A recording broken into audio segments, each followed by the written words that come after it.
Hello, everyone, and welcome again to PublisHer, the interview series where we have candid conversations with influential and inspiring bookwomen from all around the world. So as you may know, PublisHer is a worldwide community of female publishing leaders who are working to address the gender imbalances in the publishing industry, especially at the executive level where the disparities are the greatest. This interview series will travel from region to region, starting right here in Africa, where I will be conducting several myself before handing the reins over to the next interviewer. My name is Maimouna Jallow. I'm the director of Positively African, an organization that works in the literary and performance space. I'm a playwright, theater director, and performer. And today I'll be speaking to Lola Shoneyin. And I must tell you a bit about Lola Shoneyin for those of you who don't know. Lola is a Nigerian poet, author, festival organizer, and publisher. Her powerful and hilarious novel, The Secret Lives of Baba Segi's Wives, has won her several awards, including the PEN Award in America, as well as the Ken Saro-Wiwa Award for Prose in Nigeria. Her poetry, 3 volumes of poems, have been described as adventurous, humorous, feminist, and bold. And as I mentioned earlier, Lola doesn't only write, she is also the brains and force behind the annual Ake Arts and Book Festival and the Kaduna Arts and Book Festival. And she runs the publishing company Ouida Books. In 2017, Lola was named African Literary Person of the Year by Brittle Paper. Welcome, Lola. Hello, nice to be here.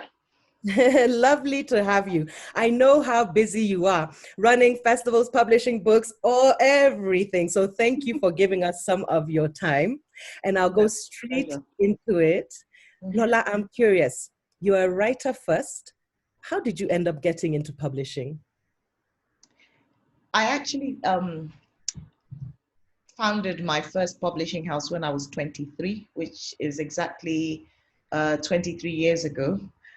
Called Oval Onion House. And the Oval Onion, if you imagine what an oval shaped onion looks like, it looks like a uterus. And the idea even then was to publish lots of women. And I was inspired to do that because I'd just been introduced to the women's press. I don't know if you remember that publishing house where the logo was an iron, yeah?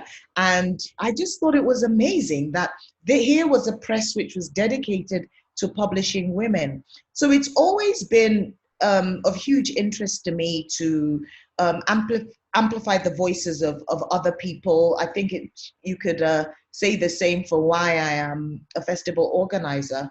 First, I love organizing events because I like the idea of being able to put on a show that people find incredibly exciting and engaging and enriching.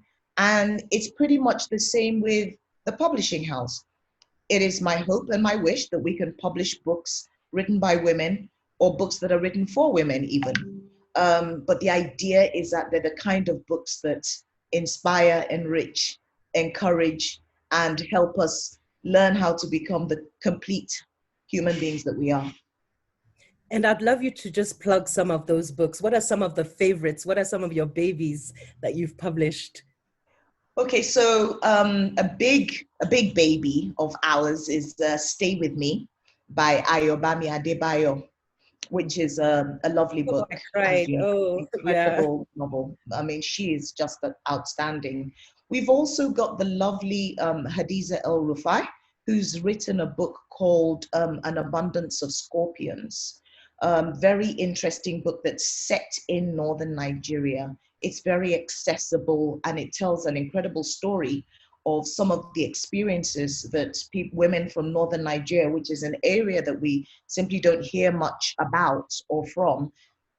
And the idea is to show what sort of difficulties that women go through should they lose a partner or if a partner dies. And that's is really important. And she was asking a lot of of very interesting questions with that book, and having lots of conversations with other novels. We also publish Odafe Atogun, and we publish nonfiction as well. So we've got Feyolu Bodun's book. We're about to publish another sort of business book. It's called Way of the Junglepreneur, business in difficult terrains. So the thing is that we've got quite a number of imprints, because the idea is, of course, you start with one thing. Okay, I want to publish fiction. But the way I've always been motivated to do things is that I'm constantly looking at the need and the demand and what people actually, what they need, but also what they love and what they like and what they're likely to spend their money on, because that has to, come into the equation when you're taking a decision on what books to publish. So we have Ouida Books, then we have Cognix, which is our non-fiction imprint, and then we have Tanja, which I got from Tangerine, and that's the children's book imprint. Then we even have Adoli, which is for young adults, from adolescent. We also have LWM, which is Learning with Me, and that's that deals with technology. So it's always a question of what's new, what's different, what will be important for people to understand. So LWM, for instance, is publishing books by men and women, but it's all about teaching people computer and technology skills, but in a language that they understand. So adopting or employing pidgin English every once in a while, but finding ways of ensuring that Africa is not totally left behind, because the speed at which the world is changing and the turnover with technology, I mean, suddenly we're at a point where nearly everybody has a smartphone, but my parents still can't use them. They still have to use a brick. So I'm always thinking, okay, we've lost that generation. We're not going to get them using smartphones, but what about the next lot? If they were to have access to a smartphone, how would they then how could we ensure that they have the language and that they can understand it and we can guide them? So we have all these different imprints, which we're really excited about. And it gives us an opportunity to work with a whole variety of individuals who themselves have different interests. Mm-hmm. That's wonderful. You just mentioned there the digital space, that there's this whole new generation who are now using their phones, their tablets, their computers to access content. I know you're also working on getting books onto digital platforms. Can you tell me a bit about that project? Absolutely. So we've just launched a product. It's called One Read, and it's for it can be accessed on any device, maybe phone, iPad, tablets, and the idea is to make books accessible to as many people as possible and for as low a price as possible. So one of the things that when we were sort of planning and I was imagining what this would look like, and it was easy for me because initially the idea came from having what we call a Ouida reader. So a reader for Ouida Books. And then we kind of just decided, it's not going to work because we don't quite have the quantity. And then I thought to myself that there is actually a bigger problem.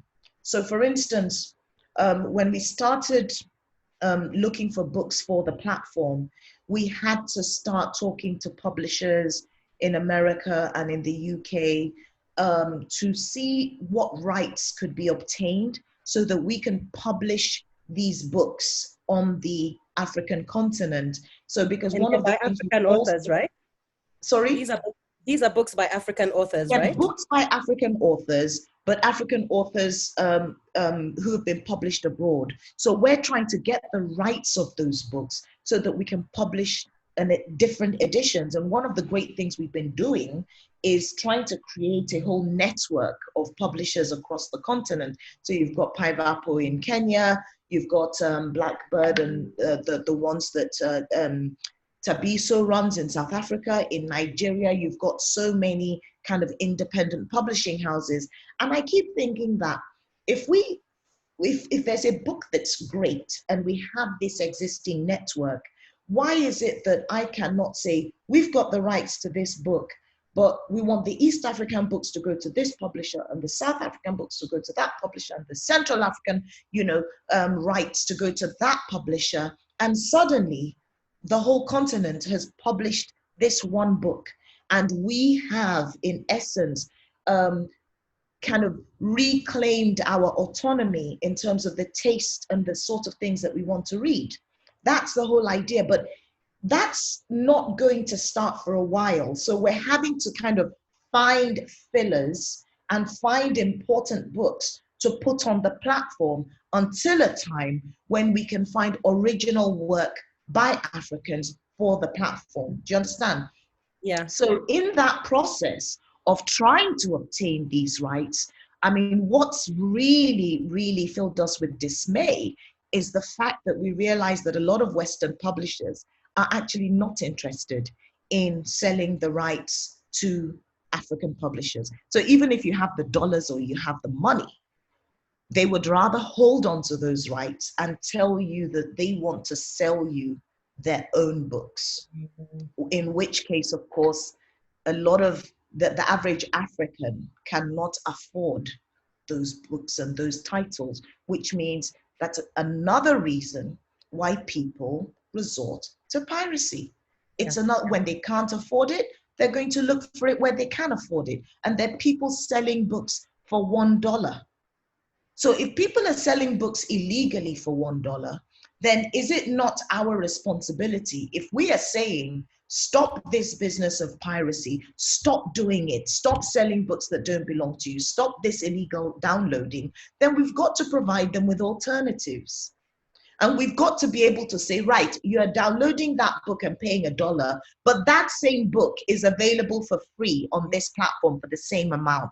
And not only do you have the ebook, you also have an audiobook. So you can read and you can listen to the book. And these are some of the things that we're doing. So for instance, even the audiobooks are brilliant because you can have an African or a Nigerian reading a book by a Nigerian, getting the names, pronouncing the names properly, getting the accents right. And that in itself is just so refreshing.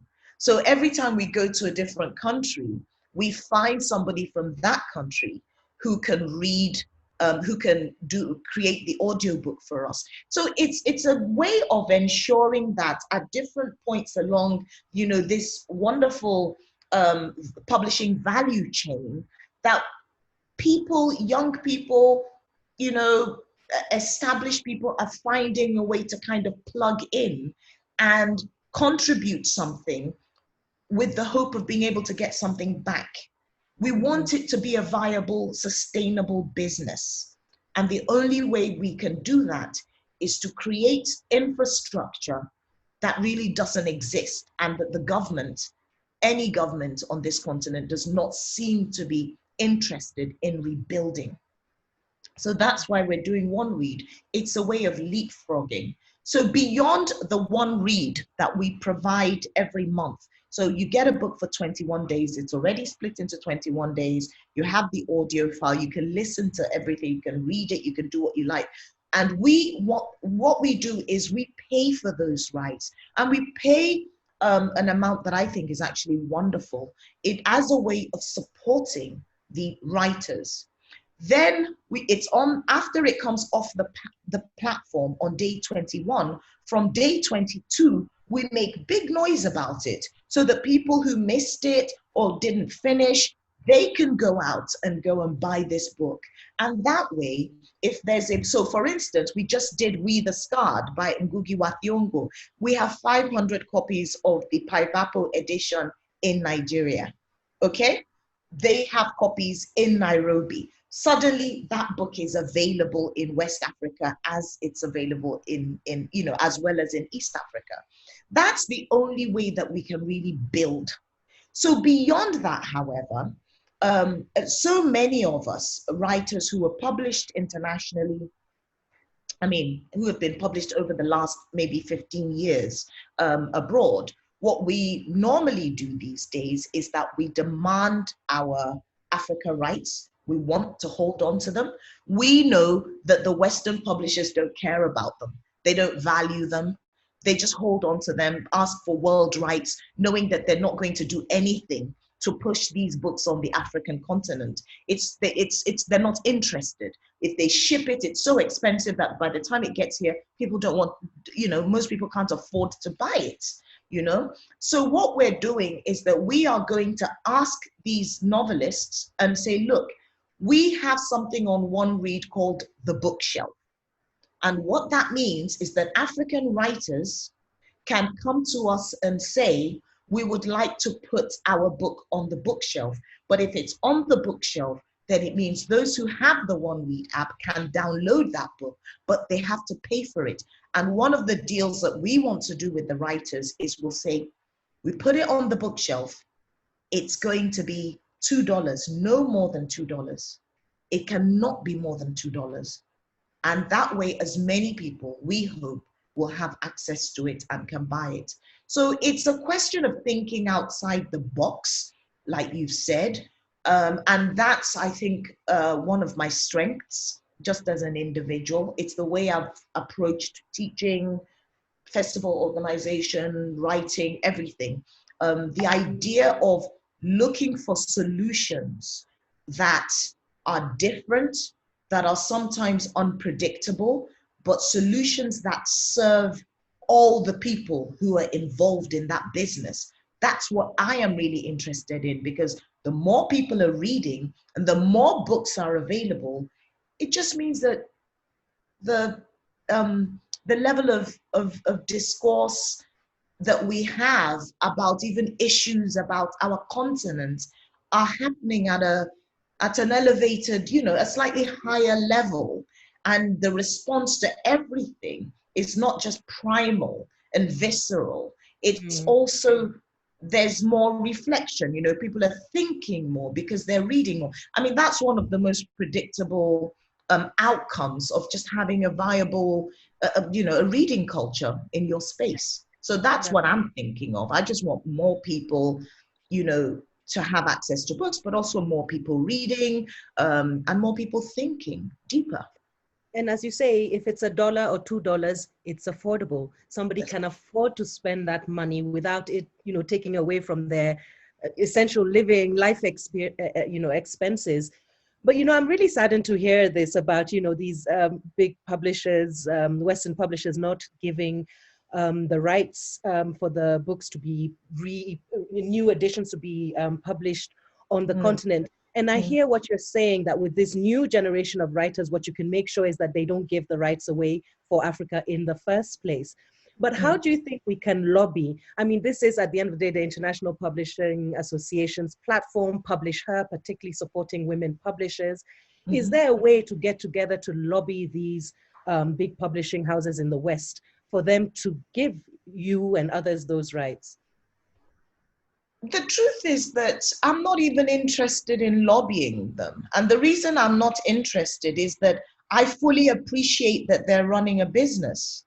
There is a whole commercial angle that we have to look at here.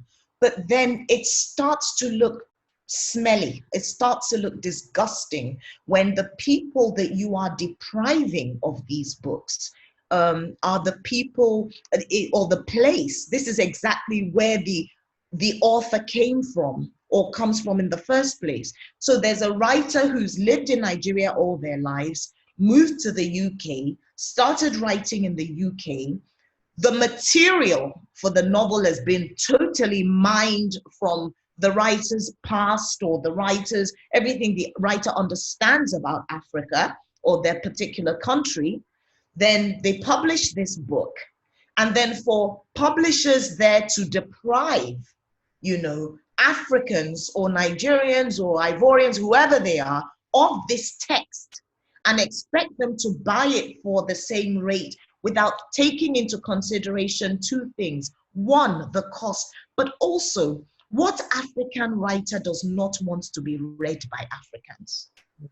The truth is that it is this market that matters A lot of the time. The only reason publishing abroad is a big deal is because the publishing industry in Africa is broken. It wasn't always like this.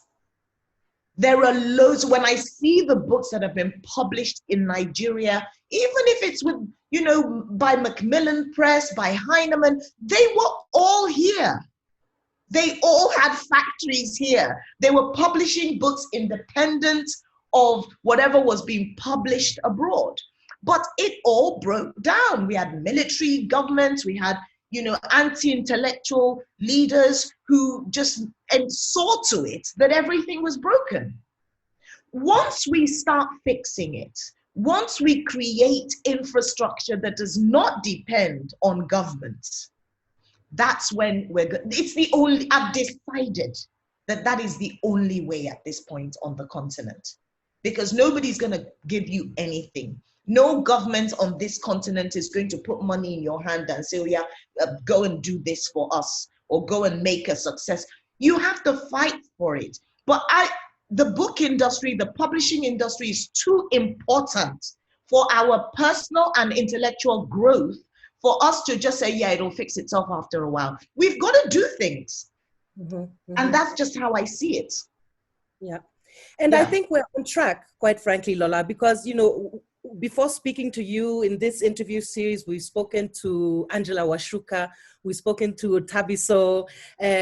Zukiswa is another big player, as you mentioned her earlier, with Ouida Books. So it seems to me that there's a lot of very strong women who are now ensuring that the wheels are set into motion again and that there's massive change. And one of the things that I find super interesting with all of you is that aside from publishing or writing yourselves, is this building of the ecosystem that you're doing.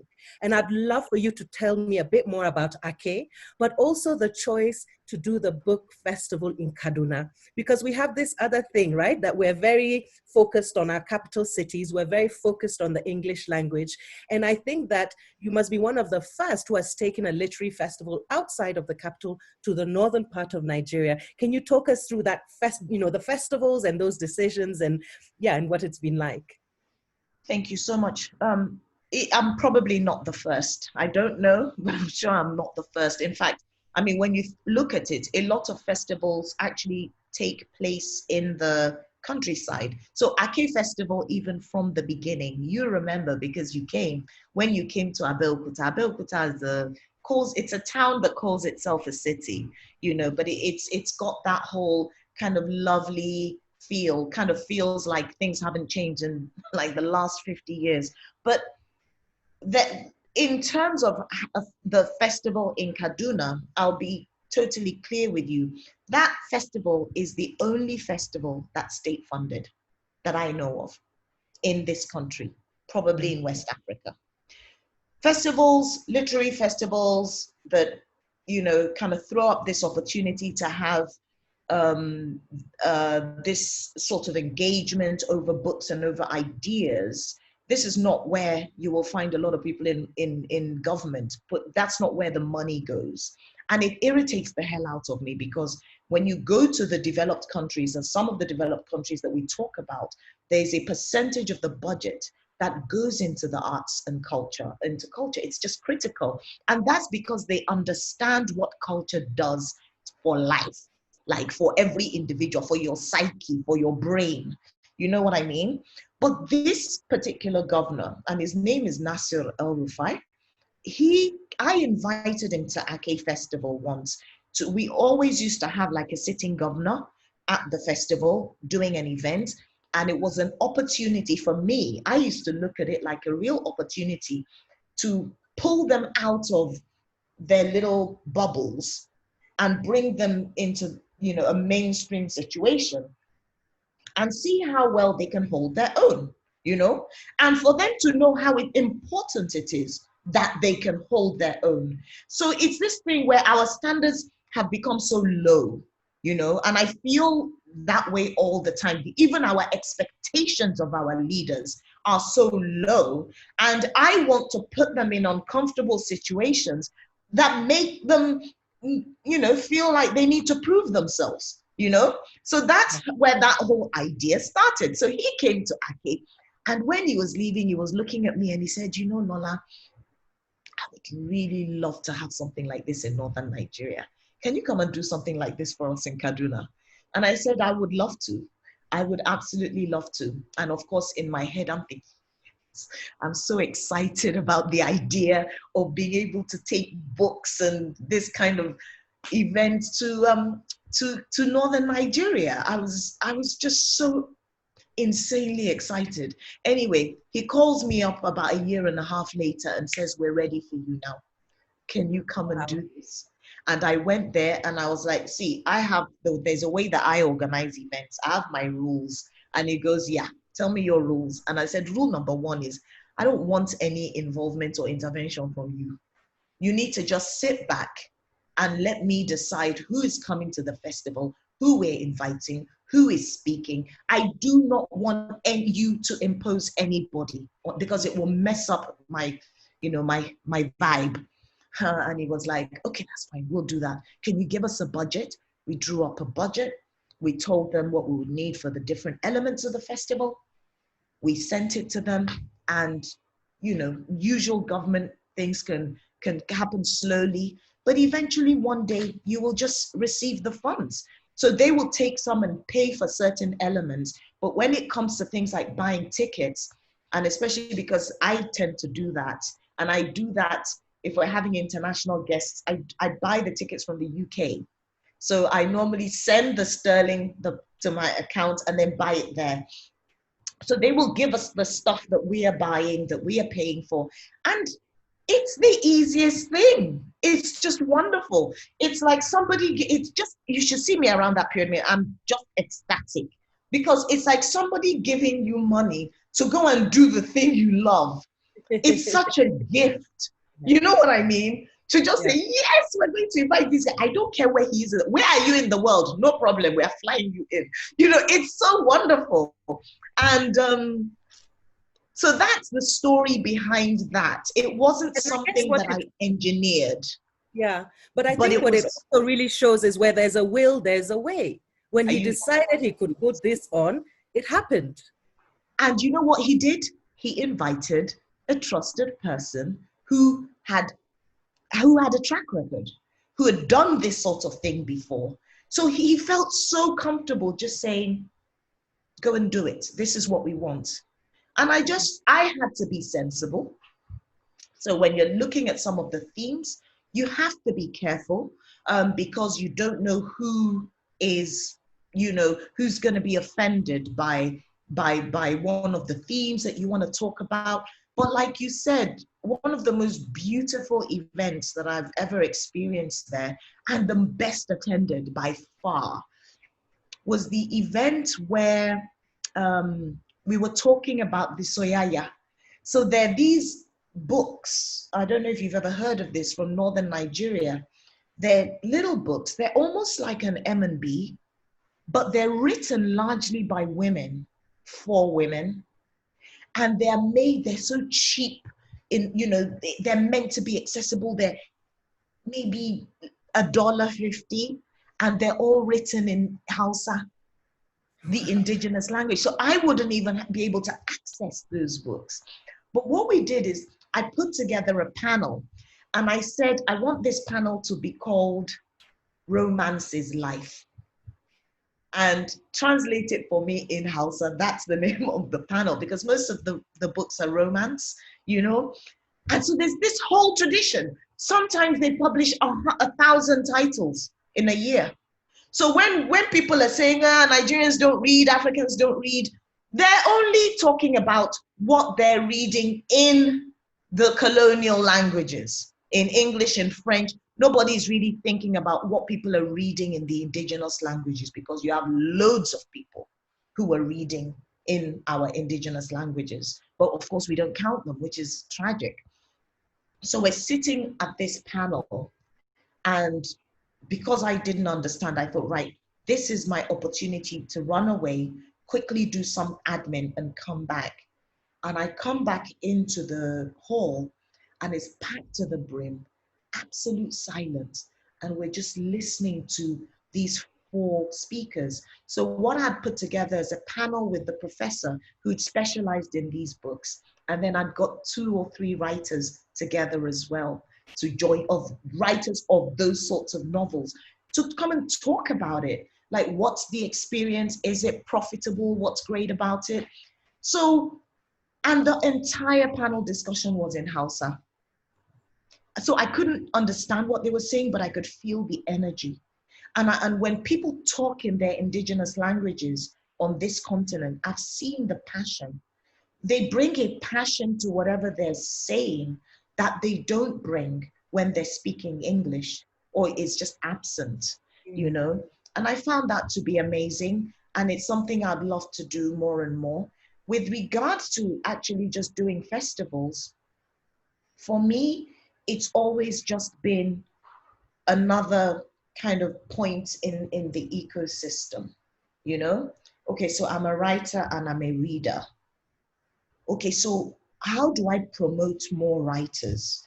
There's this book I've read that's amazing, but my people have not even been introduced to that author. They can't get the book. Okay, what can we do? All right, so I'm going to buy 100 copies of the book and I'm going to bring the author. We fly the author in for a festival. People get to, you know, listen to the author talk about the book. And what's amazing is that if we bring 100 books by an author to Ake Festival, we sell out. Yeah. It happens. So it's almost standard now. So what we keep going, okay, so we started about at 30, then we went up to 50. Oh my goodness. So by the first day, they're saying, we've run out. I'm like, what, are you people eating the books? Okay. So we went to 80, and now we're at 120, you know, of the titles, because we have the people there who are going to buy this book. At the bookstore, you'll see people talking to their friends. So which one? Okay, I'll get it for you. I'll get it for you. Okay. So it's a whole, yes. And I find that amazing. The kind of, the fact that we can sell so much. I mean, we must sell probably, and it probably is not much to anybody in the West, but for us, I mean, we must sell like £20,000 worth of books, you know, over the festival, people buying. And then we would have all these books left after the festival. And it's because when I'm purchasing books from everywhere, I'm always thinking, I try not to only buy for somebody who is like me. So I'm thinking, okay, what about the academics? Oh yeah, they've got to have something. Where are the academic lists? Like, okay, what about the people who love history? Okay, we've got to make sure. What about the musicians? Oh my God. So I'm generally just buying something to make sure there's something for everyone, for kids, for adolescents, for everything. And then we would have a lot of books left over. And then as every year, we'd have some of the books left over from the last year. And I said, right, I'm not locking these books up anymore. I've always wanted to have a bookstore. So now is the time. I've actually even got the books. Yeah. So you have a bookstore now? Yeah. At the festival or all year round? All year round. It's on the ground floor of this building that I'm in. This is our entire office block. So we've got the bookstore ground floor, got the publishing house, Ouida Books and One Read, and the conference room on the middle floor. And then this top floor is BookBuzz Foundation. And then we have a studio as well for recording audiobooks. Excellent, excellent. I know we're running out of time, but Lola, I have to ask you this because, okay, COVID-19, Ake Festival can't happen physically this year. So what have you got planned for us? Because I know you're always adapting, you're always cooking up new things. So I'm sure you have something big planned for this year. We're having it's going to be online. I was easily defeated by COVID. I was like, okay, should we just cancel 2020? Because I don't even know how we're going to pull it off. Nobody knows if we're still going to be able to move around in October. So I called my sponsors and I said, guys, don't be afraid to tell me that you want us to cancel this. I know that, you know, the world is a tough place at the moment. And they just got back to me and said, no, we don't want to cancel it. That never has there been a more important time for people to get together. That we have to get together at this time. The words, and this is somebody who just attends the festival, one of the sponsors. Very few people know who he is. but he's always kind of there milling around, listening to different things. And he said, do you know what that gives people? When have we ever needed that kind of, intellectual nourishment more than now? And I was just so elated. And today we've got Sterling Bank as one of our sponsors, and we've just announced today, because now we have Google as the other sponsor. So it's very exciting, and where at least we have a good, decent technology backbone, because I'm trying my best. I think I know a little bit about technology, but there's a lot that I don't know as well. And I'm sure you already have lots of people lined up. How many people, what should we expect at the festival this year? It's going to be bigger. It's bigger than it's ever been. So we have 160 guests this year from all over. We've got Booker Prize winners. So we've got Marlon James, we've got Women's Prize winners, we've got Tayari Jones. We've got loads of award-winning authors and thinkers and actors and poets. And we've even got Fatoumata Diawara, for instance, who's, concert. We're going to have a wonderful concert. We're having poets from all over the world, Black African poets, or, Black poets, but from different African countries who are living either on the continent or outside. They're going to be performing. So the idea for me was, what's the thing that we can do to ensure that this festival, even though it's virtual, is as close to the real thing as possible? So by looking at interaction, making it accessible in every single way. So we have lots of ideas about how we're going to support people to actually be able to watch it. So it's very exciting. I thought it was a challenge at first. It was a little bit terrifying, but I think it's a wonderful opportunity now. Just being able to, it's like stepping out, it's like, I feel like it's like me and my people, this is us. We're going to put on a damn good show that will be better, if not, as good, if not better, than any festival anywhere in the world. We're going to show that we can do it, and it's going to be quality. Fantastic. So I'm just excited about that. I cannot wait. I'm also taking part. Thank you for inviting me. We'll all be there. Thank you so much, Lola. And onwards and upwards, man, you're a huge inspiration for so many of us. Keep doing what you do. Keep shining. And we're still supporting you every single day. Thank you so much. Thank you so much. I appreciate it.